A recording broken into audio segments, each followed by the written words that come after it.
Peace, love and life family. It's your girl Morgan Renee Myers tuning in again for another reading For Freedom's Sake, The Life of Fannie Lou Hamer by Chana Lee. I started off yesterday reading the preface and also part of chapter 1, and I started to get a little tired and had stuff to do, so I stopped. So I'm going to pick back up where I started.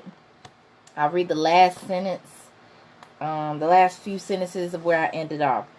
However, economic pressures forced Fannie Lou to leave school for good at the age of 12. Later, she joined the Strangers Home Baptist Church, where she continued developing her reading skills through Bible study, a road to literacy taken by great many slaves and ex-slaves. And then it has this chart here about, like, what does it say? Selected socioeconomic characteristics of white and black Mississippians. So let's see. It's a lot of numbers that obviously show the disparity. I'm not even going to go through it. But it has home equipped with a bathtub or shower, yes or no. No formal schooling. Family income. And just have all these disparities between blacks and whites during these time periods. As a child, Fannie Lou enjoyed making her people proud and happy. She was anything but bashful. Family members would sometimes stand her on the table, and she would break into her rendition of This Little Light of Mine, a song for which she became famous during her years in the civil rights movement. It bothered her to let others down, and so she always tried to do something for people. This concern for other people's miseries and discontent also found a place in her adult character. It was with these same qualities, along with Hamer's Christian background, that inspired her to perform service for others in her later years through civil rights activities and personal sacrifice. But Fannie Lou was not always everybody's little darling. In fact, she earned a reputation among her family members for being quite mischievous. Her older sister, Laura Ratliff, later attributed this fact to her sister's birth position and her parents' relative old age. Because Fannie Lou was the spoiled youngest child of middle-aged parents, she got away with outrageous, annoying behavior. In an interview, Ratliff cited one particular incident to prove her point. One day, Fannie Lou was at home with Laura, who was responsible for making the meals and taking them to family members in the field. Remember, they were sharecroppers. Peace, Brother Clement. While watching her big sister prepare the food, Fannie Lou decided that she was going to help. After ignoring Laura's orders not to bother a newly purchased 25-pound bag of rice, Fannie Lou grabbed a small bucket, filled it to the top with water and rice, and put it on the stove to cook or to watch the water sweat or boil, as Ratliff later recalled. As Fannie Lou stood there and watched the bucket boil over, Laura resolved that she was not about to clean it up. She was sick of her little sister's unruly ways. When their father entered the house, he cried, "Laura, what's all this water doing on the floor?" Without hesitation, Laura replied, "Papa, I told Fannie Lou to leave it alone." When Mr. Townsend turned toward Fannie Lou, she immediately made for the door and ran out into the cotton field. As she ran down one row, her father gave chase in the row beside her, trying to cut her off. Just as he would nearly catch up with her and attempt to cross over to her now, Fannie Lou would change direction and head back the other way. This went on for a while before Papa Townsend caught her and started back toward the house with her in his arms. As he was approaching the house, he screamed to his wife, "Ella, bring me that shotgun, because I'm going to kill this son of a bitch." Luella immediately intervened and demanded that her husband not touch her youngest child.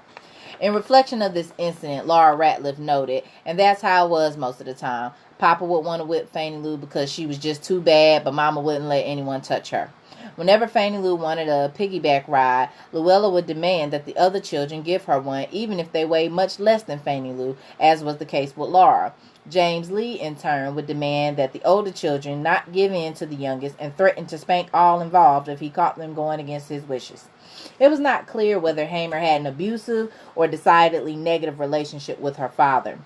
Since Papa Townsend knew of Luella's protectiveness of her children, especially Fannie Lou, we can be certain that he was exaggerating his plans to punish Fannie Lou for the rice incident. However, even when we consider the prominent place being held by profanity in Southern discourse, the language he used is still abusive and threatening in any context, especially when directed at a child by its parent. Very much so. He gonna get a shotgun and shoot the daggone child? Lord, that is abusive. Incidents such as these may account for the fact that James Lee does not figure prominently prominently in Hamer's public recollections. James Lee, the fair-minded disciplinarian, did not hold the same place in Hamer's heart as Luella, the overly protective, self-sacrificing mother. The overwhelming influence of Mother Townsend overshadowed other adults' influences, and no other grown-ups loomed as large in Fannie Lou's heart and mind. In addition, the profound impact of Luella's slow, tragic death only magnified her influence in Hamer's memory. Hamer left us few memories of her father and many of her mother. Fannie Lou was born to a woman of legendary courage and astounding resourcefulness. What Luella Townsend lacked in material necessities, she compensated for with strength of character and ingenuity. Luella was young Fannie's main inspiration. She nurtured her daughter with determination and faith, and her affirming influence provided her child a special weapon in the battle against self-hatred and shame. While Hamer underwent extensive formal training during her days in the civil rights movement, her development as a leader began some 40 years earlier as she picked cotton in the fields of Sunflower County under the watchful eye of her mother. Like her own children, Luella Townsend grew up in a dehumanizing social environment. She was born of slave parents from Mississippi. Her mother, Liza Bromlett, spoke often about the horrors of slavery, and the Townsend children listened closely when Luella passed these remembrances down. And y'all listen to this, honey.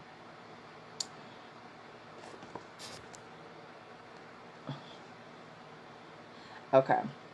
Fannie Lou remembered names and other details about Liza Bromlett's life, but she held little appreciation for the significance of such experiences until she grew older. In her autobiography, Hamer recalled of her grandmother. She was a slave, and she used to tell us of how she was first a Gober and then a Bromlett. I didn't know what to make of it as a child. Luella was born into a huge family that included 23 children. Y'all listen to this mess. 20 of Luella's siblings were the offspring of violence, the products of rape. Luella was one of only 3 children in the family whose father was not a white man who had forced himself on Liza Bromlett. Reputedly, the father of the 3 was a black man with whom Liza had consensual relationship. So, Fannie Lou Hamer's mother is Luella Townsend. She's the daughter of Liza Bromlett. Liza Bromlett was a slave, and she was raped many times. And 20 of those kids were by different slave masters or white people that raped her. 3 of them were consensual with a black man that she married. So Luella, Fannie Lou's mom, Luella, actually is one of the 3 that was consensually created with a black man. That's crazy. According to Laura Ratliff, their grandmother spoke often to the girls about how the white folks would do her, and explaining how they showed on Grandma bad. Laura recalled that this man would keep her as long as he wanted to, and then he would trade her off for a little heifer calf. Then the other man would get her and keep her as long as he wanted. She was steady having babies and trade her off for a little sow pig or sow pig. I don't know how to really pronounce that. Sow pig. Fannie Lou Hamer referred often to this aspect of her family history. That's traumatizing to even read. I had to, when I first read that, I had to go deep breathe and digest that, because that is sad. This woman getting raped and sent from plantation to plantation. They just trading her off like a piece of chopped liver for a damn cow and a pig, and knocking her up with all these children. And she only got to have 3 with a man that she actually consented to. Fannie Lou Hamer referred often to this aspect of her family history, speaking from her own informed position. At the NAACP Legal Defense Fund Institute in 1971, she proclaimed of her grandmother's treatment. It's been a special plight for the black woman, finding equal parts humor and hypocrisy in the hysteria of anti-miscegenation.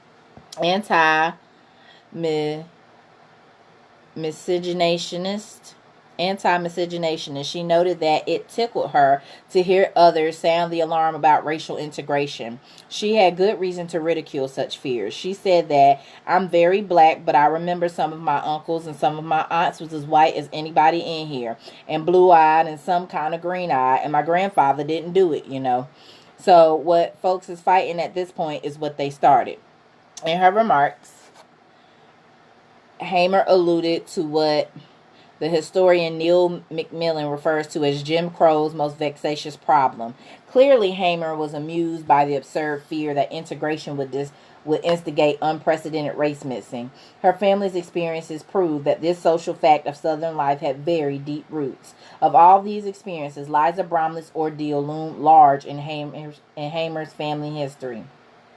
We can only speculate about any other details surrounding the conception and birth of Liza Bromley's 23 children. The specific circumstances are not known, nor do we know about Liza Bromley's psychic or social responses to her reluctant encounters, but the pain and anger that the Townsend granddaughters expressed in their recollections are undeniable. Most relevant to this story are the ways the Bromleys' personal history helped to shape Fannie Lou Townsend's identities of race and gender.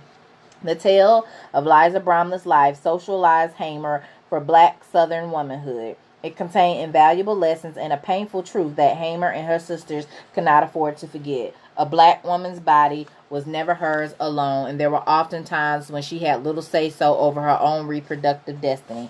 And that's still the case for some of us today. Hey, everybody out there watching. The consequences of somebody else's crime were hers to bear alone and in shame. More often than not, there was no recourse for violated women forced into sexual encounters, and certainly no punishment for the perpetrators.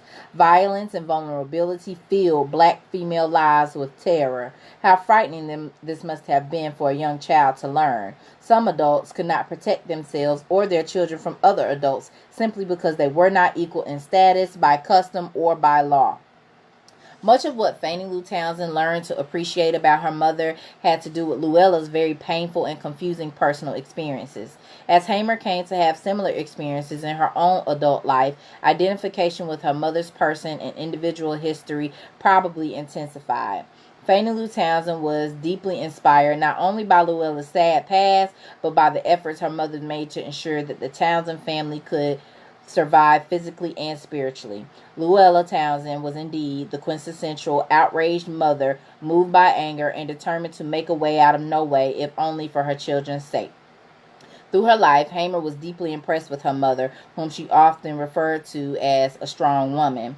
In addition to being a very attentive mother, Luella Townsend worked when and wherever she could find employment outside the home. Most often, this work included picking cotton, killing hogs, and cleaning the homes and clothes of white land-owning families after putting in exhausting hours in the fields. Fannie Lou often accompanied her mother on her rounds as a domestic worker, and she would watch her mother intently as Mama Townsend scrubbed clothes so hard that the scrub board would blister her already worn hands. As Luella Townsend worked, she sang to Fannie Lou, sometimes making her youngest daughter feel sad and lonely. Learning how to survive required ingenuity and resourcefulness, which Mrs. Townsend had in balance. I want to pause right here and share a thought. So, we understand that Fannie Lou Hamer's mother, as she was growing up, she's the last of about 20 kids. Excuse me. Yeah, I think Fannie Lou was the last of about 20 kids. So, she grew up sharecropping, and she started at a young age. Her mother grew up the child of a former slave. So, I think her mother grew up sharecropping as well. Her grandmother was a slave. So, you have all these people that are coming from when they pretty much seemed like they didn't have a choice, was enslaved, doing all this hard manual labor, to sharecropping, which was just as bad. Sharecropping was pretty much you living on the same plantation you just was a slave on, and they pretty much are providing everything for you. They're providing the housing, they're providing the feed, they're providing all things you need. Then they're taking hell of a percentage.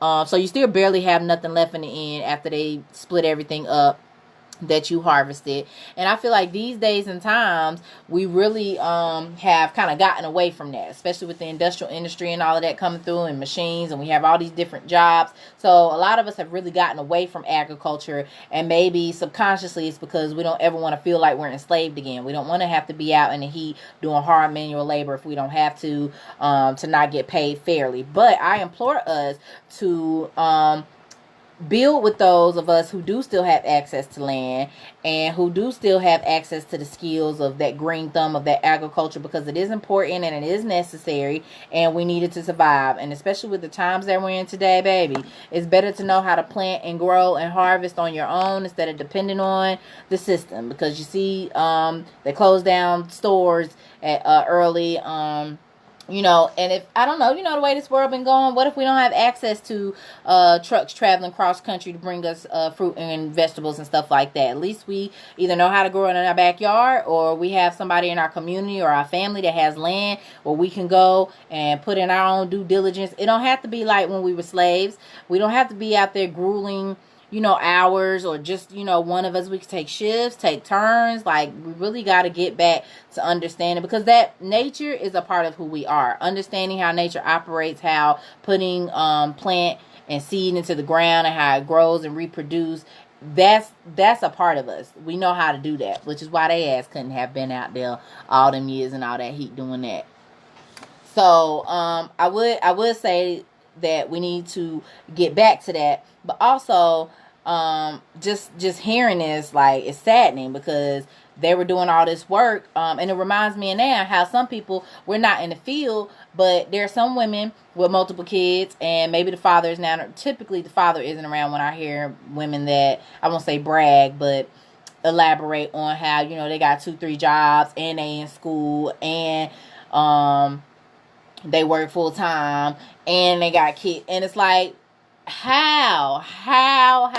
Like, reading this kind of made me like, how is her mother working in the field and going to wash clothes for white people and, being a cook? How? When do you have time to practice self-care and to really be intentional about raising your children if most of your waking hours for the majority of your life is spent doing back-breaking work? So I feel like we have to start working smarter and not harder. We really need to come together as a collective, because a lot of stuff that we do is really just not beneficial to us. We live in so far apart. It takes us miles to get to each other.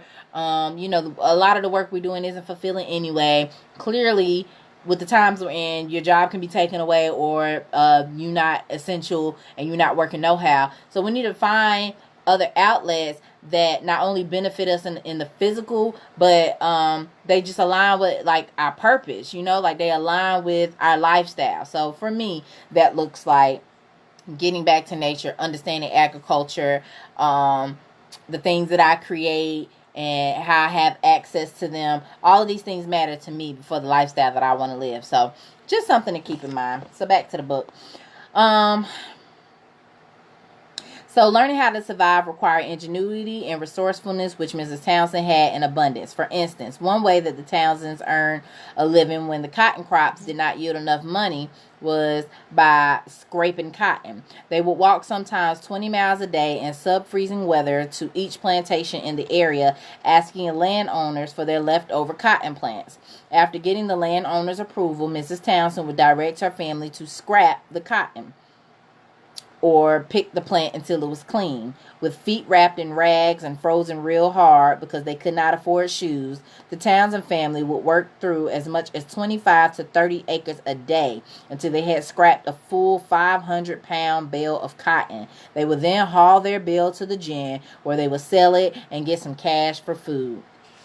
Now, that is what's the word? Ingenuity, ingenious. That is smart. Along with scrapping cotton, Mrs. Townsend would go from house to house offering to kill hogs. In exchange for her labor, Mrs. Townsend was able to bring home a portion of the animal's remains, most often the intestines, feet, or head. Mrs. Townsend also would try her hardest to supplement her family's diet by making their garden yield as much as possible. I seen my mother go out in the garden and she would get tops off of greens. She would get the tops off white potatoes. She would get the tops off beets and all this kind of stuff. And she would cook it, Hamer once recalled. Although this wasn't much, it augmented their regular meals of greens and flour gravy, enabling the Townsends to at least survive. Luella Townsend was known not only as a diligent worker, but also as a fighter in every sense of the word. She never let anyone harm her children. She would even strike back at whites who attempted to abuse them. One day, when the boss man on the plantation hit her youngest son in the face, Townsend responded by warning him not to do it again.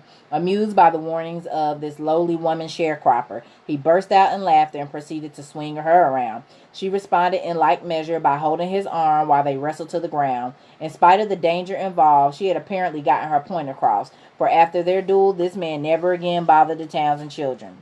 However, this incident prompted community members to wonder about Mrs. Townsend's seemingly foolhardy ways. Many black people were afraid for her. Some concluded that Luella was just crazy because she didn't have sense enough to be afraid of white folks, while many others reasoned that she was just too busy to be afraid. Similar statements will be expressed about her youngest daughter as she stepped up to engage in political struggle on behalf of the have-nots of her world. Even before she reached adulthood, Fannie Lou had become imitating. Fannie Lou had begun imitating some of her mother's courageous ways, and she demonstrated the same kind of boldness toward her playmates and peers. One day, when 7-year-old Fannie Lou was outside playing with a young white girl, the girl's brother approached and demanded that this dirty nigger not play with his sister. Without hesitation, Fannie Lou balled up her fist and punched the boy in the mouth. Yet, even Fannie Lou wondered about her mother as she watched her go to the fields every day. She noticed that her mother would leave with a pan on her head and a bucket in each hand. One bucket would always be covered. One day, out of curiosity, Fannie Lou took a peek in the covered bucket, only to find that her mother had a 9mm Luger stowed away. As Hamer later described Luella, she was a deeply religious person, but she didn't allow anybody to mess with her children. Even as a young girl, Fannie Lou knew that there was just cause for her mother's peculiar ways. One day, a white man riding his big black horse named Charlie approached Mrs. Townsend in the field and announced his intentions on taking her young niece Pauline back home with him, but he was going to give her a good whipping first. Looking back on that moment with a sense of pride, Hamer recalled, "My mother just stood there, popped her cork, and said, 'You don't have no black children, and you're not going to beat no black children. If you step down off that horse, I'll go to hell and back with you before hell can scorch a feather.'" Not willing to test the woman, the shamed horseman simply rode away without Pauline or anybody else in Mrs. Townsend's charge. Do that, black woman. Certainly, much of Mrs. Townsend's behavior stemmed from her own childhood observations of the most extreme oppressions of racism and sexism and violence against black women. The painful knowledge of her own mother's being passed down from one white man to the next certainly impressed upon her the need to protect herself and her family from attack, using the most effective and innovative means at her disposal. One can read Hamer's recollections of her mother, for example, her observation that her mother didn't allow anybody to mess with her children, as part reality and part wish or desire. Clearly, the issue of power was of paramount importance in Fannie Lou Hamer's life. She needed to feel and believe in her mother's strength and ability to exert control, especially in a setting where personal power or the perception of it was the only real clout or privilege that black sharecroppers had. This was probably especially true for sharecroppers' children, who were even more powerless than their parents. Mrs. Townsend played a special role in helping Fannie Lou feel good about being black. She encouraged Fannie Lou to be decent and to respect herself as well as other black people, especially whenever her youngest daughter expressed a desire to be white. By the time she was 10, Fannie Lou had concluded that whites were the people who appeared to suffer least in society, and they also seemed to have everything that she did not, and for this reason she wanted to be white. For the youngest Townsend, there was a direct link between race and access to resources. Just as whites seemed to have everything, blacks had little of anything despite their hard labor. Fannie Lou noticed that the people that wasn't working, which was the white folks, they had food and they had clothes and everything. She had difficulty locating the fairness in this reality. After all, she worked every day, hard work, and never did have food. As both protest and plea for perspective, she asked her mother why I wasn't white so that we could have some food. That's so sad. Hey, everybody. Luella admonished her youngest to never speak that way again. Don't feel like that. We are not bad. We are not bad because we're black people. Luella Townsend reinforced her wisdom soon afterward by making Fannie Lou the first and only child in the community to own a black doll. Upon giving her the gift, she advised Fannie Lou that she might not understand the importance of the gesture at her young age, but that someday it would have meaning for her. Whether Fannie Lou understood immediately was immaterial. She needed to begin practicing and living self-respect as soon as possible in her life. I want you to respect yourself as a black child, and as you get older, you respect yourself as a black woman, Luella Townsend counseled her, adding, if you respect yourself enough, other people will have to respect you. Where the mamas like that these days? That's amazing. By Hamer's own account, Luella Townsend certainly was a woman who believed deeply that black was beautiful and not a shade less than beautiful. For Luella, passing along these lessons to little Fannie Lou constituted an act of survival and resistance, an activity characteristic of black mothering since African women were brought to America. Soon after receiving her mother's advice, Hamer began reflecting on some of her community and family experiences.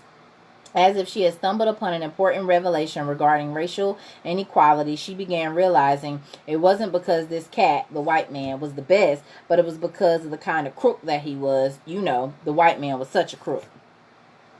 In spite of her family's poverty, Luella Townsend tried hard to keep her children decently clothed, even at the expense of appearing less so herself. One of Fannie Lou's last childhood memories of her mother was seeing Luella Townsend wear clothes that would have so many patches on them they had been done over and over and over again. In this remembrance, as well as in others regarding her parents, Hamer emphasized self-sacrifice and self-effacement, along with self-respect and self-love in racial terms. In addition to the value of self-respect and self-sacrifice, Fannie Lou's mother also taught her the futility of hatred, a lesson reinforced through the Christian church. During the Civil Rights Movement, Hamer drew on one particular lesson whenever called upon to explain her position on black separatism or her reaction toward the violent ways of white supremacists. Ain't no such thing as I can hate and hope to see God's face. This and the other Christian beliefs were reinforced by her father, a deeply religious man, and by her mother, who faithfully dropped to her knees every night and prayed that God would let her live to see the Townsend children reach adulthood. One of the few fears that Luella Townsend had was the possibility of having to leave her children to be cared for by others. Although Hamer did not mention it in recollections of her mother, it seems reasonable to suggest that,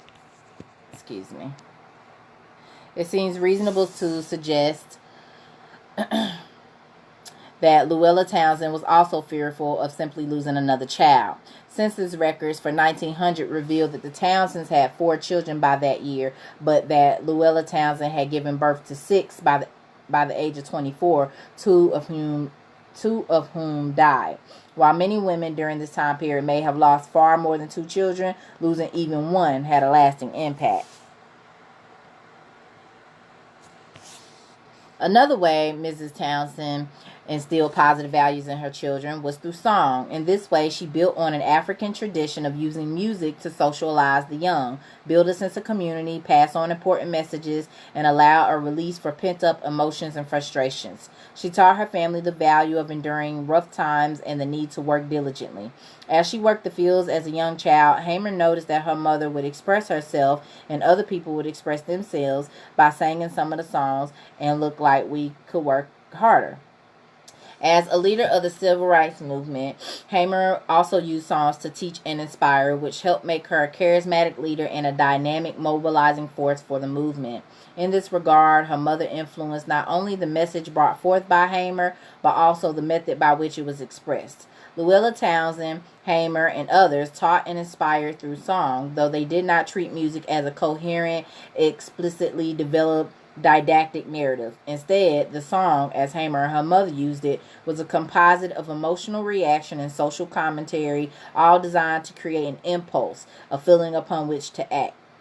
Sacred and secular songs alike conveyed a sense of purpose, and as such gave the impression of control and direction over one's life or the lives of one's community. The effect of such presentations was enhanced by various musical styles or qualities, including repetition and illusion. Thus, from Luella Townsend, young Fannie Lou acquired another of the skills of cultural protest that became a distinguishing feature of the leadership she later provided the movement. In large measure, due to her mother's influence, Fannie Lou began to show signs of a well-developed sense of right and wrong as a teenager. She always vowed to her mother that if she ever got a chance to change conditions, she would. It was not long before she was truly beginning to understand the wisdom her mother had passed along to her. In the company of her peers and family members, she questioned their everyday lives, much as she had come to question the vast differences between blacks and whites in the rural South. As she approached adolescence, she challenged others to share in her outrage. "Now what you think?" she confronted them. "Black people work so hard and we ain't got nothing to show for it. The white folks don't do nothing and they be driving their cars and wearing fine clothes and eating them some fancy ribs and grits." With the measure of indignation that soon became her signature as an adult, she declared, "You know one thing? That ain't hardly right." Early in her life, Fannie Lou became aware of how the inequities in the system led to a host of personal tragedies for her mother and family. Whenever she was later interviewed about her childhood years, Hamer always recalled the one tragedy that never left her memory: the murder of the family's farm animals by a white man, terribly unsettled by the mere thought that some black people were making too much progress. That's just... This was an especially disheartening event because it occurred when the Townsends were almost getting ahead. Sometime between 1928 and 1929, James Lee Townsend and his family momentarily broke the cycle of perpetual indebtedness and cleared enough to purchase their own wagons, cultivators, plows, and even livestock: 3 mules, Ella, Bird, and Henry, and 2 cows, Mullen and Della. In fact, conditions had improved so rapidly that the head of the household even bought a car, made arrangements to rent some land, and started making improvements on the family home. For most farming families, sharecropping was not a static condition. Along with indebtedness, geographic and economic mobility were also characteristic features of sharecropping in the South. The average sharecropper moved around frequently, from plantation to plantation, from owner to owner, from one rung of the agricultural ladder to another. In this regard, the Townsend family was typical of most tenant families. Evidence of the Townsends' upward mobility was no secret to the members of the community, including its white members. Late one evening, a white man sneaked up to their animal trough and poured into the stock feed a gallon of poison known as Paris Green, a bright green insecticide containing arsenic. The Townsends were staying away that night in temporary housing because they had not yet completed repairs to their permanent residence. When the family members arrived at the scene, they found 1 mule already dead and the other 2 mules and cows with swollen stomachs and no chance for survival. Soon after, the remaining animals died. The poisoning dashed any hopes the family had of achieving self-sufficiency. Enraged, James Lee Townsend turned to thoughts of immediate retribution. "I would be willing to just join hands with any man that would do anything that dirty and just shoot it out with him," he said. The tragedy was especially painful for 12-year-old Fannie Lou. One of her favorite cows, Della, was among the animals killed. Della was a favorite in part because the Townsend children loved to quench their thirst and hunger by taking turns sucking milk from her teats. Life became increasingly difficult after this tragedy.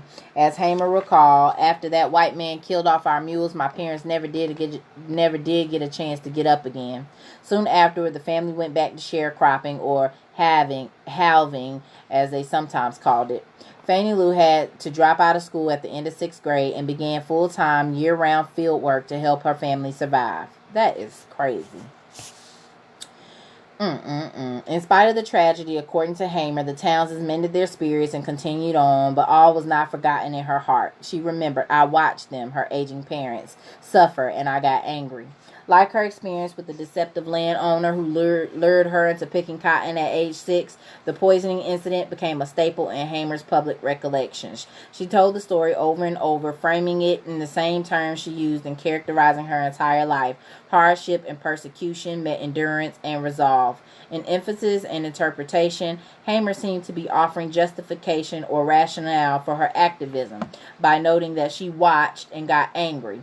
Hamer conveyed the sense that her life moved inevitably toward participation in the civil rights movement. Even before the Townsend family tragedy, young Fannie Lou was moved by another incident that demonstrated the dangers faced by sharecroppers who sought to improve their condition by taking what they deemed rightfully theirs. When Fannie Lou was 8 years old, another incident of violence and injustice unfolded in the nearby Delta town of Drew, one that ended far more tragically than the poisoning. Drew was the home of Joe Pulliam, a sharecropper who was killed in a dispute involving outstanding remuneration for work he performed for a plantation owner. One day, the landowner offered Joe $150 to recruit some families to work on his plantations. Pulliam agreed, took the money, and decided instead to use it to fix up his house and acquire whatever else he needed, since the owner had never paid him for his previous work. As Joe saw it, the money for work was not for work yet to be completed, but for work already performed in the field. After it became apparent that Joe had no intention of bringing back families or returning the money, the white plantation owner, accompanied by another white man, tracked down Joe in his home and shot him in his upper torso. Not seriously injured, Pulliam ducked away, got his Winchester rifle, and fired back, killing the landowner in the exchange. Meanwhile, the other white man outrun the word of God, as Hamer put it, back into town and rounded up a group of his friends to avenge the landowner's death. Anticipating that a lynch mob had assembled to track him down, Pulliam had already started on his getaway to nearby Powers Bayou, where he hid in a hollow tree. Upon being discovered and fired upon, Joe William engaged his pursuers in a wild and deadly shootout. The battle ended only after the mob set an overpowering gasoline fire that forced Pulliam to crawl out from his makeshift bunker. Pulliam collapsed, but before he died, he single-handedly killed 13 and wounded 26 of his pursuers, according to Hamer. Good for you, Joe Pulliam. In overkill typical of Southern racial violence, mob participants tied... That is overkill. Why are they like this? In overkill, typical of Southern racial violence, mob participants tied Pulliam's heels to the back of a car and dragged him through town for all the black community to see. Upon reaching their final destination, they cut off his ear and placed it in a jar of alcohol to showcase in the store window in Drew. Afterward, as Hamer recalled, Mississippi was a quiet place for a long time. Just heinous, just evil, just, ugh. The impact of such events of Hamer's developing political awareness was profound. All of those things, when they would happen, would make me sick in the pit of my stomach, and year after year, every time something would happen, it would make me more and more aware of what would have happened in the state of Mississippi. These experiences were typical manifestations of the brutally virulent racism that shaped rural black life. Such violent, inhumane acts often occurred without provocation and were aimed at upholding the existing racial and economic order. They tore at the social fabric of the American countryside and made peaceful living an elusive reality for more than 20 million of its citizens. Sadistic landowners and their lesser accomplices constantly inflicted undue hardships on black people, leaving them no recourse but to struggle and suffer. Neither of the major tenant farming organizations, including the Sharecroppers Union and the Southern Tenant Farmers Union, ever established a real presence in Mississippi, largely because of violence. And needless to say, black folks found no redress through formal political participation. This would have to wait. In 1939, James Lee Townsend was overcome by a stroke and his general health began to deteriorate rapidly. He died soon afterward.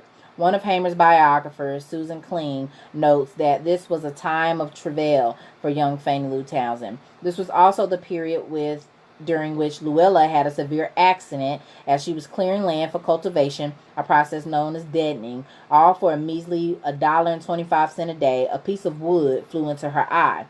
As Hamer remembered, she was using an axe just like a man, and something flew up and hit her in the eye. It eventually caused her to lose both her eyes, and I began to get sicker and sicker of the system there. The death of her father is one of many mysteries in Hamer's recollections of her early life. In her self-constructions, Hamer makes no reference to how this affected her life, economically or emotionally. Probably with her father's death and her mother's injury, the family faced an even greater struggle to survive. This would have been true even if most of the Townsend children had already moved out, which was likely the case by 1939, when most of them were well into adulthood. Fannie Lou Townsend was among the last to leave home, according to the recollections of her sister Laura Ratliff. Between James Lee's death and Luella's disabling injury in 1939 and Fannie Lou Townsend's departure from the home in 1944, it is not clear what her family and economic experiences were like. Though these years were undoubtedly an important and difficult period, her recollections ignore them and focus only on leaving. Wow. Around the age of 27, Fannie Lou Townsend fell in love and married Perry Pap Hamer, a farmer and tractor driver who was 5 years her senior. Fannie Lou and Pap had been eyeing each other for a long time in the fields until finally they struck up a friendship which led to their marriage sometime in the early 1940s. It seems possible that Fannie Lou was not Pap's first wife or partner. He already had a daughter by another woman at the time he began a serious courtship with Fannie Lou. There is some confusion as to the exact date of their marriage. Some short biographical sketches of Hamer record a marriage date as early as 1942 and some document it as late as 1945. Hamer often cited 1944, but there are no marriage records that document this claim. Some individuals have suggested that perhaps theirs was a common law marriage. Certainly this could explain the differing dates and lack of conclusive documentation. If they were in fact common law spouses, then this was nothing out of the ordinary, since common law marriages were not unusual among sharecroppers and were first recognized under the Mississippi Constitution of 1869. After getting married, Fannie Lou moved on to W.D. Marlowe's plantation in Ruleville, where Pap had worked for 12 years, and the couple farmed the land together. During this time, she also took up the duty of timekeeper, which involved maintaining records on working hours, the number of bales picked by each field hand, and the amount of pay due each person. If Hamer found spare time, generally it was consumed by domestic chores in the owner's house. To make ends meet, especially during the winter, the Hamers ran her late father's juke joint, from which they sold bootleg liquor. They also fished, and Pap hunted rabbits and squirrels to supplement the couple's regular meals. But despite all their efforts, they remained poor. Hamer worked at least 3 different jobs as an adult, and 2 of them were especially important in helping her establish an important community presence. In addition to farming and domestic work, she worked for a time as an insurance saleswoman. She was handpicked for this job because of her ability to handle numbers and because it was known that she was a recognized leader among her people. She had earned this reputation by being a fair timekeeper who often jeopardized her own relationship to the boss in her secret efforts to ensure fair returns for other sharecroppers. In looking back on this period of her life during the civil rights years, Hamer identified some of her actions as acts of resistance, an interpretation that clearly resonated well with the immediate historical moment of a protest movement.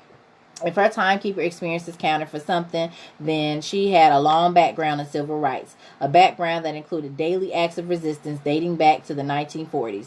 As a timekeeper, Hamer worked nearest the scales where cotton was weighed, and she recorded the weights and dollar amounts that defined everyone's livelihood. While doing so, she observed how the owner used deliberate miscalculations and various devices to cheat sharecroppers who came to settle up at the end of the season. Of all the field workers, undoubtedly, she was best positioned to intercede on behalf of others. Within reason, of course, given her own tenuous position. Eventually, she grew disturbed as she watched the owner beating people like that and decided on a plan literally to restore the balance. It was an effort to rebel, as she later described her actions. She began taking her own weighted instrument to the cotton field, and whenever the landowner was not looking or had left the field momentarily, she added her own counterbalance to the scale so that workers got their fair share. She recalled, so I would take my pea to the field and use mine until I would see him coming, because he was loaded and I know it was beating people like that. In her mind, she acted in defiance. In doing so, instinct and creativity served her well. I didn't know what to do, and all I could do is rebel in the only way I could rebel, she once told an interviewer.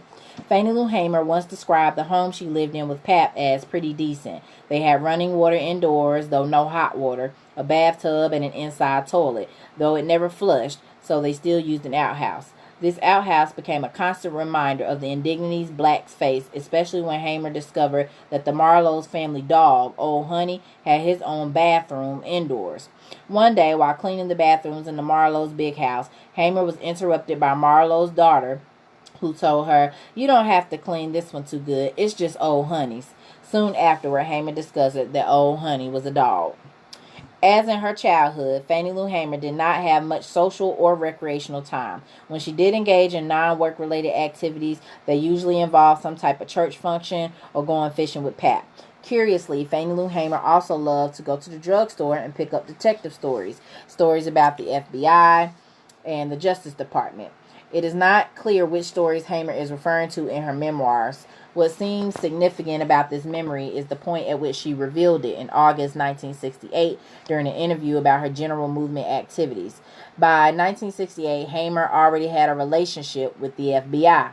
The Bureau had her under the surveillance as early as 1964 Democratic National Convention, if not sooner. Hamer knew about the agency's interest in her activism as well as that of many other political activists, and she became a very vocal critic of the agency, as were many Mississippi activists who felt the FBI did little to protect them. Did the huge place and importance of the agency and Hamer's political thinking intrude on her memories of detective stories that actually may have been more general in nature? Remembering stories specifically about the FBI may be a case of Hamer's reading back a history for herself. The coincidence of her interest in the FBI some years before her life of activism stands out against other rather uneventful memories from the first 2 decades of her married life. Her fondness for reading is not at issue here, since throughout her personal papers there are notes in her handwriting concerning books she read during her movement years. These were mostly history books used by teachers during the 1964 Mississippi Freedom Summer Project, such as LaRon Bennett Jr.'s Before the Mayflower. Fannie Lou Hamer may also have read to others, most notably her mother. In 1951, Luella, now in her 80s, her sight almost completely gone, moved in with Fannie Lou and Pap. The couple continued to care for her into February 1961, when Luella Townsend, completely blind, died at about the age of 90. Never able to do much about her mother's physical suffering or to help her retire earlier from years of hard labor in the fields and in white homes, Hamer had always promised herself that when she grew up, she would at least take care of her mother. To achieve this was the only consolation that she found after her mother's death. I carried out my vow, for when I was grown, I took care of her for 10 years before she died. Fannie Lou Hamer would not have had it any other way. The mere thought of putting her mother in a home was inhumane and disgraceful. There was no way on earth she would ever leave my house to be put off somewhere on somebody that didn't even know her and didn't care, Hamer once remarked. Apparently, Perry Hamer supported Fannie Lou's decision, for he was very fond of Mother Townsend. She was really the only mother he had ever known. His biological mother died when he was around 10 years old. Luella felt close to Perry. In earlier years, whenever he would stop by the home of one of the Townsend's children to check up on Mama, she usually ended up following him back home. Even as Mrs. Townsend was nearing her death, she was still teaching and singing to her youngest. Fannie Lou recalled going to bed at night listening to songs that would really sink down in me. Powerful message songs like, "I will not be a white man. I'll tell you the reason why. I'm afraid my Lord would call me and I wouldn't be ready to die." By 1954, the Hamers had begun caring for 2 young girls that they had adopted. 9-year-old Dorothy Jean, the offspring of a single mother, unable to care for her, and 5-month-old Virgie Ree, a burn victim whose parents were too poor to provide adequate medical care. Not long after Luella Townsend's death, tragedy again struck Fannie Lou Hamer. In that same year, she went to the hospital to have a small cyst in her stomach removed, only to wake up and find that she had been given a hysterectomy. This is another area of life about which Hamer gives us very few details. In her autobiography, she does not mention this incident at all. Whenever Hamer discussed the event, it was in the context of her public statements against the sterilization of poor women in the South during the 1960s. Motherhood and fertility may have been difficult topics in question for Hamer. Questions remain about her reproductive history prior to 1961. Was she ever pregnant? Did the Hamers attempt to have children between 1944 and 1961? In movement circles, rumors abound that Hamer had miscarried once or twice during her earlier years. One Hamer biographer, Kay Mills, asserts that Hamer had 2 pregnancies that ended in stillbirths. Perhaps Hamer used her rarely told experience of sterilization to turn attention, hers and ours, away from her early attempts to make a family. Maybe Pap experienced sterility himself before her own tragic experience. This is another case of silence in Hamer's recollections. For a woman who used so well the numerous tragedies in her life to give meaning to her political activities, this kind of silence invariably attracts attention. Hamer's involuntary sterilization was not common in the Mississippi Delta nor across the nation. A little less than 50 years before Hamer's sterilization, a number of states began passing eugenic or sterilization laws aimed at those who were deemed criminals and degenerates. Under these laws, sterilizations reached all-time highs in the 1930s when as many as 25,000 were performed.